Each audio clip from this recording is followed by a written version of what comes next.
We are live. Awesome. All right, on today's broadcast, what we want to talk about is a question that I get so often. And I think as a lot of us get stuck at this point in our career, we're like, should I just step back for a while? In fact, a lot of the women I talk with, they'll be like, Kate, can I just kind of step back for a month? Like just 1 month. That's all I need, right? Does that sound familiar? And it's just like, you're so burnt out. You're so tired. Sometimes we just feel like we just don't even have clarity. Like I just can't even figure out what the next best move is if I could just stop long enough to think. Like, have you guys ever felt that way? So, if you're watching this live, go ahead and leave a comment, say hello, tell us where you're from, and be sure to tag another woman who may want to hear this as well. If you just put her name in the comments, then she'll be sure to get notice of this video, even if it's live or recorded later. But again, what we're talking about today is when is the right time to step back in your career. So there's usually 3 different areas I want to cover today. So the first is when you are just feeling like I need a month, I'm burnt, right? I just want to go live on that island for a month, or I just want to sit in my house. I remember one time I was like, I just want to sit in my house. And as a matter of fact, I traveled so much that I think it was British Airways gave me an all expense paid vacation anywhere. I was such a frequent flyer. Like, you just pick a place, we'll fly you there. We'll pay for the hotel. And I picked Maui because I'd never been and I'd heard it was beautiful. And the day of the trip, when I was supposed to be on the airplane, I just didn't get on board. I just sat in my house with my dog. I was so tired. So if you have gotten to the point in your career where you are so tired, you are so worn thin, and you're thinking, I just need a month, I just need 6 months, maybe I need to go be a yoga instructor. I think for me, I was going to be a youth director at one point. I was going to be, I did go become a scuba instructor. I was going to work on a farm. And what was happening, if you're having this type of, should I step back? It's you're trying to escape, right? So when I would go to the horse farm with my daughter and we would ride, it was just so joyful, right? There was flow. I was dirty. I didn't need makeup. It didn't matter if I had pumps on or what my suit was. There was no pressure. And it just felt amazing. And I was like, maybe I need to own a horse farm. Like, what if I could get out of bed every day and feed horses? How awesome would that be? And surely if that is a passion and that's something that you are called to do, then go do that. Go own a horse farm. But in my case, I didn't need to own a horse farm. I was trying to escape, my life that was just overwhelming. I was just burning out. So the first thing I always tell women to do is, are you trying to escape a bunch of pressure because you're folding under this pressure, you're exhausted, and you're kind of like, what's this all for? Or are you super excited about whatever it is you're thinking that you're doing? Because what we see over and over again is that when we are in a lifestyle and a career that is overwhelming us, especially for long periods of time, what your psychology is going to do is it's going to start telling you, alarm bells are going to start going off, right? You're going to have anxiety, you're going to have stress, you're not sleeping. And so your body's telling you need to do something else. This isn't working. And a lot of times, because we don't know what else to do, we keep bumping and bumping against this resistance. We choose something that we love, like, if I just had an art studio because I love art, or if I just had, in my case, the horse farm, or whatever. And then we go do that. And then we find out we're really unhappy. Okay. For a couple of reasons. One is a lot of times when you turn a hobby into a profession, it no longer has flow. Like the things it gave you to begin with that you loved now are things you have to do to make money, have to do to get out of bed every morning. And when it becomes a have to, it's no longer joyous. So that's the first problem we see. And the second is, if you're just doing this to escape, then you're not doing it to meet your needs. You're doing it to escape. And so what happens is then we get to this new environment, we give up our career, we give up, potentially salary and comfort and some of those things that come with obviously a well-oiled career. And now we're unhappy because, now I'm scared because I got to figure out how to be an artist. Now I got to figure out how to run a horse farm. This is stressful. So what used to be really relaxing and enjoyable is now stressful, right? Like going to the horse farm to ride was fun for me. Learning how to run a horse farm, own a horse farm, be profitable at it, that would have been stressful. Do you see the difference? So for me to escape to go to a horse farm, that was not going to be the answer. Okay, so we don't want to do it as an escape. Now, what if you've just spent your whole 20-year career, 15-year career, whatever it is, just working. And you're like, I have not cared for myself. I really feel like it's time for me to slow down my life and do something different and just take a break. I want to go live around the world for a year. I've got a couple of friends who are doing that right now. And they've just said, I'm going to put my career on hold for a couple of years and I'm going to go live in Italy and I'm going to go live in South America. And I'm going to go, just do this have this wonderful experience. That is not escape. You're actually bringing richness into your life. You're bringing a quality experience into your life. You're doing something to create a higher level experience in life. And if you obviously understand that there's consequences with everything, there's going to be, less income or whatever, then do that. That's fine. That's not escape. That is intention, right? Have that sabbatical. But if you're just like, I just want to lay on the couch for a month, then what you really need to do is you need to look at the reasons why you're feeling that way. And that's what needs to be resolved, because just laying on the couch for a month isn't going to do it. Especially if you are wired to be, a high achiever or someone who, lives and breathes like the type A personality, lives and breathes success. Like for me, after a day or two of laying sick in bed, I'm like done. Like I used to it took me so long to take vacation that I'd take vacation and I would just like sleep for 2 or 3 days because I was so mentally exhausted. And then I'd be ready to go home, or then I'd be like, okay, now what do I do? Because it was so hard for me to sit still. So just choosing to step back in your career for an escape, that typically does not work out very well, unless it's an intentional, I'm going to go sail around the world for a year because this is going to be a really amazing adventure. Cool. All right. The next reason for stepping back in your career could be because you feel like it's too stressful. You feel like you're in whatever level you're at, it's too stressful. Maybe I need something less stressful. And what we have found over and over again there is that that can be a slippery slope. So I want you to be cautionary there. I'm not saying that you shouldn't do that, but what I'm saying is if the assumption is my current role is stressful, so therefore a lower title will be easier. We have seen women over and over again, especially come through our program, where that hasn't worked out.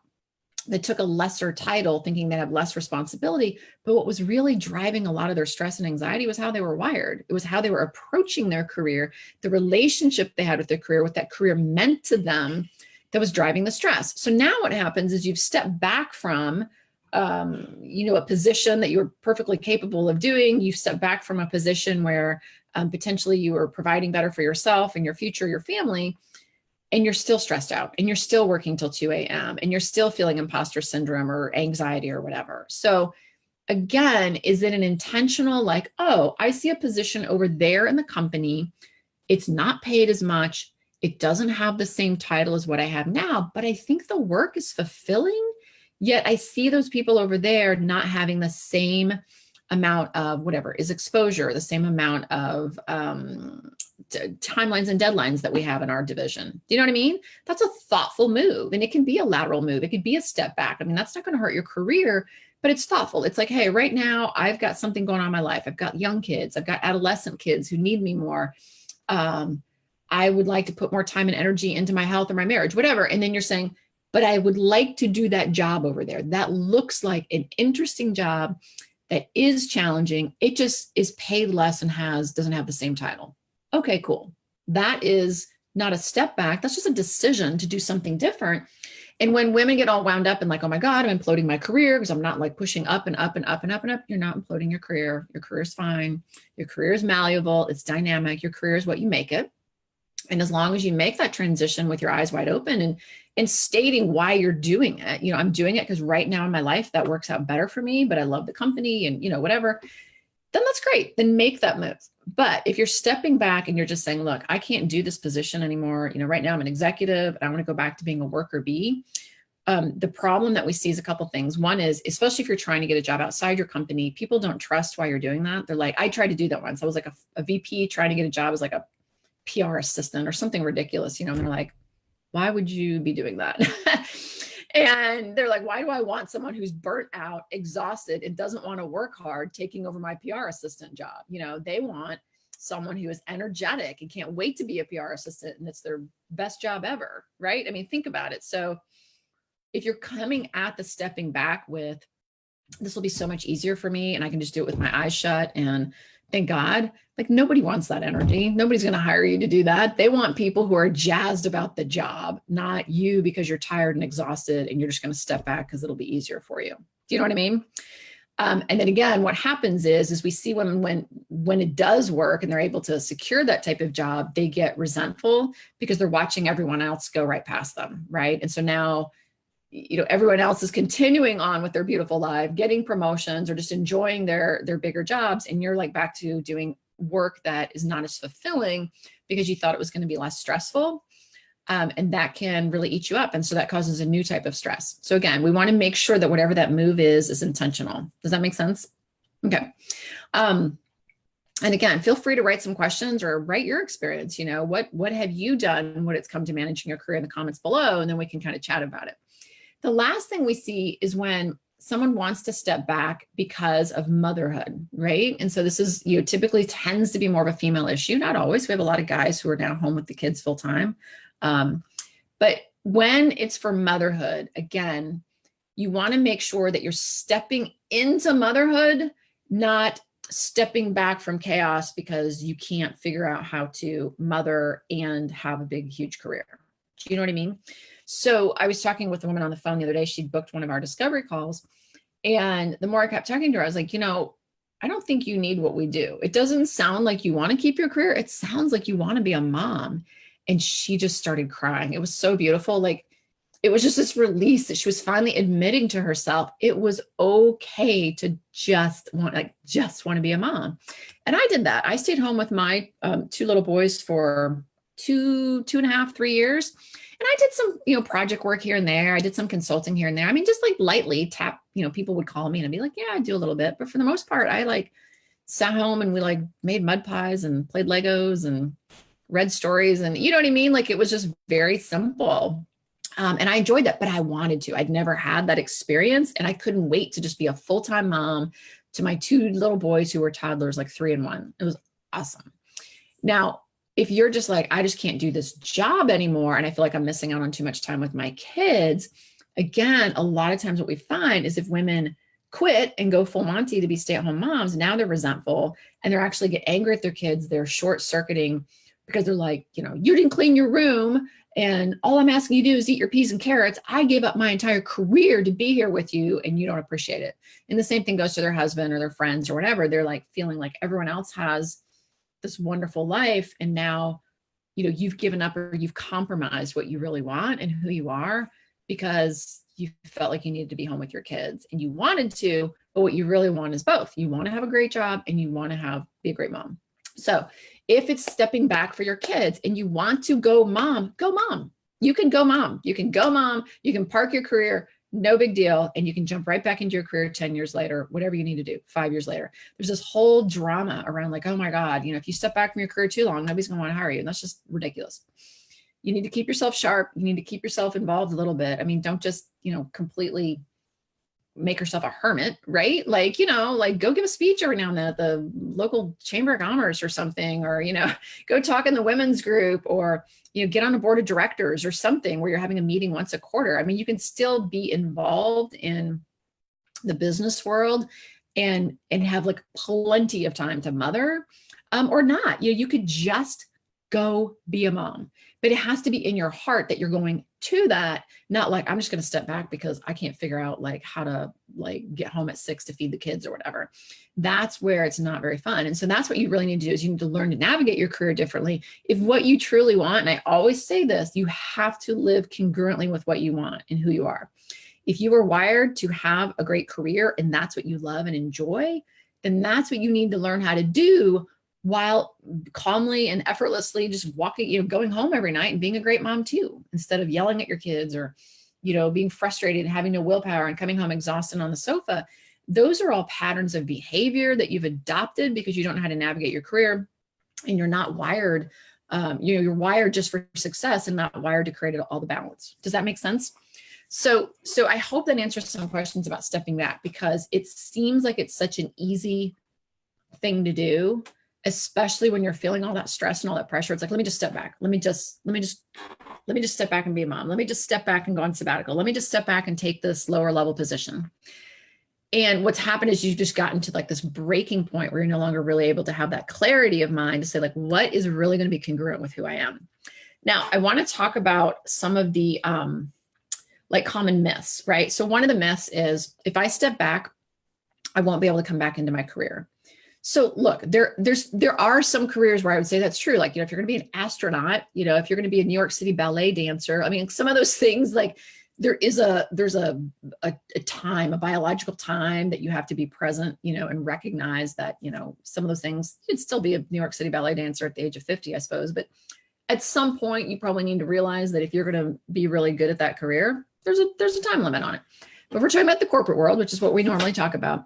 Absolutely. And guys do this all the time. You can change jobs, you can step back, you can go, stay home, you can go live in another continent for a while. Whatever it is, if you are successful, good at what you do, have an excellent reputation, which all of you do, whether you realize it or not, you just say, like, look, this is something I'm going to go do in my life for the next couple of years. I want to stay in touch. I love this company. I love what we do here. And think about it yourself. Okay. I always tell women, like, the easiest way to think about this is I have people on my team that I love and adore. And I would be brokenhearted if they left my team, but I would be happy for them that they're doing something they love. And if they called me up in a couple of years and said, hey, Kate, I went off and did this thing I loved, and I'm done with that, and I'd like to talk with you again about coming back and being on the team, I would be like, oh my God, I'd be so overjoyed, right? I wouldn't be like, no, forget it, and just like close the door on them. That's just not going to happen. That's not reality. Doesn't happen. I stepped away from my role as a vice president in 2003. Then I came back to work 3 or 4 years later as a director. Yeah, in a director level. So similar, maybe a little bit lower level for just a different size, different type of company. They didn't have like that VP place. And I did that for 6 or 7 years. And then I stayed home with my boys for a couple of years. And then my husband came to me one day and he's like, do you think you want to go back to work at some point? He's like, I'm tired of being the only breadwinner. And I was like, ugh. So I put my resume together. I literally sent it out to like 4 companies because I really didn't want to go back to work at that point. And for vice president positions, now I had this long trajectory between, this was like 2003 to 2014, 11 years. And guess what? I thought, you have to send out thousands of resumes, don't you? Nobody's going to call me. And I got 3 out of 4 interviews. And I was just like, which I wasn't happy about at the time. But the point being is I see this all the time with women. They're so scared, like, oh, if I go do something different, I'll never be able to come back into my career, or I'm gonna have to start all over again and work my way up. No, you don't. I have the credentials, I have the chutzpah, I've demonstrated that I can get results as a VP. Great. 10 years later, I'm interviewing for a VP position and they're going to have a conversation with you. Why would they not? Right? Like, especially if you're qualified. So you can definitely take gaps in your career. You can definitely take, some sort of bridge in your career. That's not an issue. The next big concern is like, oh, I'll lose all my benefits. My kids will never go to college. I'll never be able to retire. Again, that's like a security issue. That's a fear of you're not capable of making money unless you like work hard, and have this constant trajectory. And again, that's not the case. What I've seen over and over again, and we coach women to understand about money, is you are capable of creating wealth. So create wealth. There's a lot of different ways to create wealth. But when we hold on to what we have, it's like we're operating this fear of missing out mentality, the scarcity mentality. It's really hard to find freedom and fulfillment if that's what you're doing. If all you're doing is saying, like, if I can just get to retirement, because by then the college fund will be funded, the retirement fund, it's like you're missing out on the best years of your life to get to this place where someday you hope you arrive and have this nut of money. So when I stepped away and went to go live on an island, which again, I don't recommend. I was trying to escape and I was not, it was a great adventure, but it did not solve the problem that I went there to solve. We stepped away from the corporate experience for like 4 years and I lost over $1 million, more than that, probably more than that. I'm sure it was over $1 million. It was over $1 million, at least in salary. And then God knows what else, investments and all this other stuff. So that but you would think like, oh God, Kate, you must be destitute now and like living out of, the back of your dad's truck or something. And it's like, no, we just go create more wealth, right? You're capable. You don't have to start all over. You just, whatever. Okay. Wealth went down and now, okay. And then you start like up here again. Like, it's not like you start down here and have to build. You just start up here again and then you create wealth. And so one of the things like we teach in our program is that life doesn't have to be linear. Your career can go up, it can go down, it can go up, it can go down. And every time it goes like let's just say down, like it's not constantly pushing up, what happens is the next trajectory comes up even higher, and then you come down here, and then it goes up even higher. And then, and your wealth does the same thing. So this whole myth about like you're imploding your kids' college fund and all this kind of stuff, again, we're living this world of fear of like, what will happen if, I don't put $5 away every day? And it's like, well, you'll just figure it out. Like you'll create wealth and your kids will go to college and everybody's gonna be fine. Like it's going to happen. And so you have to believe in your own capabilities. And that's why so much of what we do is all about wiring and helping women understand that a lot of the stuff is myths. They're not, it's not objective. It's just like myths that people kind of like plant out there that are fear-based. So you're not going to implode yourself. You're not going to ruin your career and have to start all over again. And what was the third one? It just went like straight out of my head. I'm so sorry. I was like talking about, and then I guess that life's not linear. That was the third one, which is there's myth that we just have to go. If you ever research people who are like in the news, like your Ariana Huffingtons, your Oprah Winfrey's, and Katie Couric, whoever it is, like if you look at their trajectory of their life and their career, there have been ups and downs. There have been failures. They have crashed and burned. They have made money. They have lost money. Like it is not just this constant upward trajectory. Like, oh, I'm going to be Oprah Winfrey. Look at me. And I just keep going and going and going. Now, no doubt she's in a different sphere of possibility than most of us operate in. But I think what she's done is available to any one of us. What holds us back is our limiting mindset.